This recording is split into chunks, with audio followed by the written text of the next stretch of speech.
하나님 말씀 열왕기상 13장 25절에서 34절입니다. 구약성경 538면입니다. 하나님의 말씀입니다. 함께 고백드리겠습니다.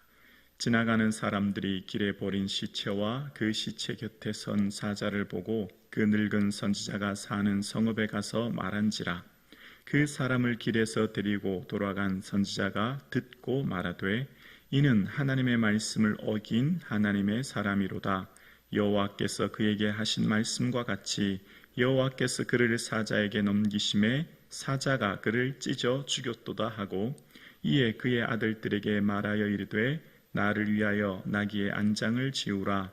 그들이 안장을 지우매 그가 가서 본즉 그의 시체가 길에 버린 바 되었고 나귀와 사자는 그 시체 곁에 서 있는데 사자가 시체를 먹지도 아니하였고 나귀를 찢지도 아니하였더라. 늙은 선지자가 하나님의 사람의 시체를 들어 나귀에 실어 가지고 돌아와 자기 성읍으로 들어가서 슬피 울며 장사하되 곧 그의 시체를 자기의 묘실에 두고 오호라 내 형제여 하며 그를 위하여 슬피 우니라. 그 사람을 장사한 후에 그가 그 아들들에게 말하여 이르되 내가 죽거든 하나님의 사람을 장사한 묘실에 나를 장사하되 내 뼈를 그의 뼈 곁에 두라. 그가 여호와의 말씀으로 베델에 있는 제단을 향하고 또 사마리아와 성읍들에 있는 모든 산당을 향하여 외쳐 말한 것이 반드시 이룰 것임이니라. 여로보암이 이 일 후에도 그의 악한 길에서 떠나 돌이키지 아니하고 다시 일반 백성을 산당의 제사장으로 삼되 누구든지 자원하면 그 사람을 산당의 제사장으로 삼았으므로 이 일이 여로보암의 집에 죄가 되어 그 집이 땅 위에서 끊어져 멸망하게 되니라. 아멘. 예수님 주시는 평강의 은혜가 충만한 한 주간 되기를 주님의 이름으로 축복합니다. 아멘. 오늘은 하나님의 사람에 대한 이야기입니다. 오늘 본문은 먼저 지난 앞단락 13장 전체를 보아야 좀 이해가 쉬워서 잠깐 살펴보면 하나님의 사람에 대한 이해는 이렇습니다. 여로보암에 대해서 하나님의 사람이 찾아가서 예언과 징조를 말합니다. 제단이 갈라지고 쏟아지게 된다라고 말하는 예언을 하게 되고 그때 여로보암이 하나님의 사람을 잡으려고 할 때 손이 마비되죠. 그리고 그 말대로 제단에 쏟아져 제가 떨어지게 되고 그때 손이 마비된 것을 고쳐달라고 기도하자 이제 그 여로보암의 손이 펴지고 고침받게 됩니다.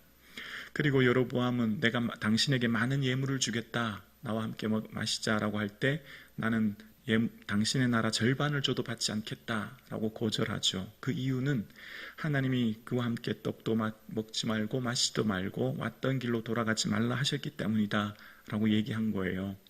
그리고 이제 그 사람이 돌아갑니다. 그리고 난 다음 이제 단락의 이야기가 베델에 사는 한 늙은 선지자가 하나님의 사람이 왔다는 얘기를 들은 겁니다.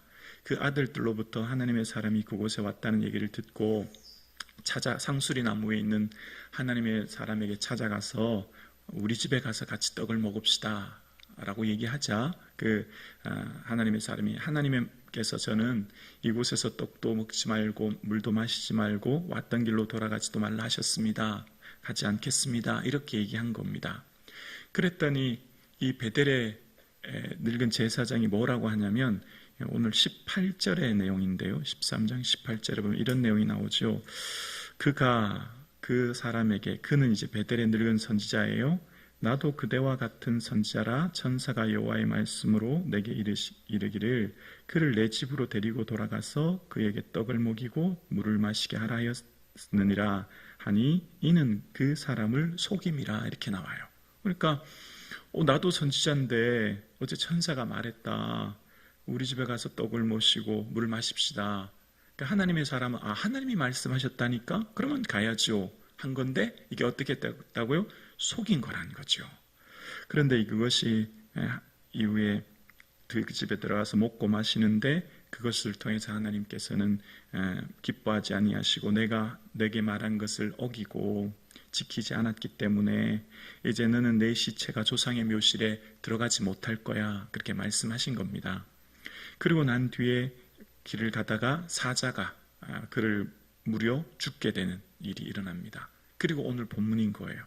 그래서 그 시체, 하나님의 사람의 시체가 있고 나귀가 그 곁에 서 있고 사자가 그 곁에 서 있는 상황이었고, 그래서 베델의 늙은 선지자는 그 얘기를 들은 겁니다. 그래서 나귀를 데리고 가서 하나님의 사람을 데리고 나귀 묘실로 와서 장사하고 슬피 울었다는 이야기, 그리고 여로보암에 대한 내용의 이야기가 오늘 본문의 이야기인 거예요. 오늘 본문의 내용을 보면 쉽게 이야기가 참 어렵습니다. 이렇게 하나님의 사람이 베델의 늙은 선지자를 통해서 이야기를 들었는데 속은 거죠. 그 속은 것으로 인하여서 징계를 받은 이야기, 또 이런 상황에 일어난 것들에 대해서 이후에 보면 여로보암은 돌이키지도 않았는데 그대로 아직까지 22년 동안 왕위를 하고 있는 이야기, 이렇게 펼쳐지니까 이것을 어떻게 이해해야 될까 생각하게 됩니다. 그러면서 오늘 본문의 이 하나님의 사람에 대한 이 베델의 선지자의 예언이 32절에 보면 32절에 그가 여호와의 말씀으로 베델에 있는 제단을 향하고 또 사마리아 성읍들에 있는 모든 산당을 향하여 외쳐 말한 것이 반드시 이룰 것임이니라 라고 이야기합니다. 그러니까 하나님의 사람이 이 민족, 이 백성에게 한 모든 예언과 말은 하나님께서 반드시 성취하고 이룰 것입니다. 그러니까 하나님의 말씀이 말씀하신 모든 것은 이스라엘 민족을 향해 말한 것이니 이룰 것입니다. 그렇게 얘기하죠. 그리고 이제 그가 내가 죽거든 아들들에게 말합니다. 내 뼈를 이 하나님의 사람 곁에 장사해라. 그런 내용이 나와요. 그리고 하나님 말씀이 이루어진다고 하는 것을 하나님은 이후에 300년이 지난 다음 요시아의 개혁 때, 요시아가 우상 숭배자들의 해골을 다 불태울 때, 그때 이 하나님의 사람의 묘실에 있는 뼈는 그대로 둡니다. 열왕기하 23장 18절만 볼까요? 자막 한번 보여주실래요? 23장 18절에 보면 이르되 그대로 두고 그의 뼈를 옮기지 말라 하매 무리가 그의 뼈와 사마리아에서 온 선지자의 뼈는 그대로 두었더라 라고 이야기합니다. 그 17절과 18절의 내용이 이때 당시에 하나님의 사람에 대한 이야기를 하면서 묘비를 세웠고 그 얘기를 듣자 요시야 왕이 그것을 두었다는, 그래서 하나님께서 말씀하신 대로 이루어졌다는 얘기가 기록되어 있죠. 자, 오늘 본문을 다시 한번 살펴볼게요. 하나님의 사람에 대하여서 베델의 늙은 제사장에게 속임을 받게 되고, 그래서 그 집에 떡을 먹게 되고 이제 징계를 받게 되는 내용이 오늘 본문의 내용이에요. 그런데 여로보암은 이 일 후에도 돌이키지 않았다라고 하면서 왕위를 계속 이어가요. 우리 입장에서 이 본문을 이해하면, 아니 하나님의 사람은 베델의 늙은 선지자 집에 가서 속임을 받고 떡을 먹었다고 하나님께서 징계하시고, 여로보암 왕은 어쩌면 우리가 볼 때 더 큰 죄를 지었는데도 아직까지 살고 왕위를 이어가는 거예요. 이걸 어떻게 우리가 이해해야 되느냐라고 하는 겁니다. 그러면서 오늘 본문을 생각하면 제가 이렇게 이해하고 말씀을 나눌 수 있습니다. 하나님은 각자에게 기대하시는 바가 달라요. 하나님은 목사에게 기대하는 게 다르고요. 처음 예수 믿는 초신자에게 기대하는 게 달라요. 레위기의 말씀을 보면 하나님이 제사장은 백성의 어른인즉 이런 말을 합니다. 제사장은 백성의 어른이래요.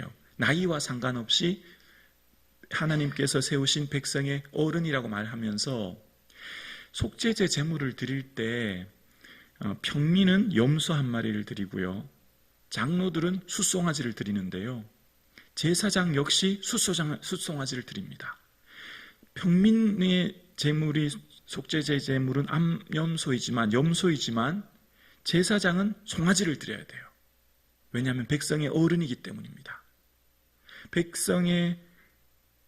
제사장이 범죄하여 백성의 허물이 되었으므로라고 말씀하는 거예요. 그러니까 무슨 말이죠? 제사장에게는 하나님이 기대하는 게 달라요. 더 거룩해야 되는 거죠. 평민들을 하고 제사장하고 하나님께서 기대하고 바라는 게 다른 거지요. 그러니까 하나님의 사람은 하나님께서 기대하는 게 다르신 거예요. 더 엄격하고 더 까다로운 거죠. 하나님 말씀에 더 예민해야 되는 거예요. 더 민감해야 되는 거죠.